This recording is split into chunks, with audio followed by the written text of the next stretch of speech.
lungdam na lai siang tho ma ku alian som le ni aneu som le thumpan som le sagi chang tua khit chang in amau te in ama kam to amat theina ding un Pharisee te le Herod pol te Yesu kyanga apai saku hi amau te hong payu a Yesu kyanga sia o nang thuman thu tak again pa na hi kwa ma mai vil nei lo in kwa ma deidan na nei ke a pasian thuman to ke zui in na hil chi ka thei u hi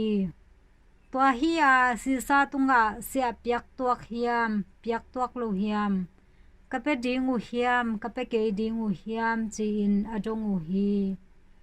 a hi hang in Yesu in amau te lungsim koi a thei chang in bang hang in ke hong zen na hi u hiam dinari pe khat hong la un la hong vel sak un a chi hi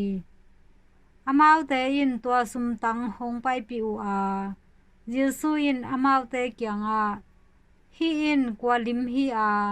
kwa min a hi hiam chi a adot chang in si sa lim le min hi chi in adong hi Yesu in amau te kyanga si sa to kisaina te si sa tunga piaun la pasien to kisaina te pasien tunga piaun a chi hi amau te in ama lamdang asama mau hi in topa lungdam na lai siang tho hi Christu topa o na tunga phanam ta hen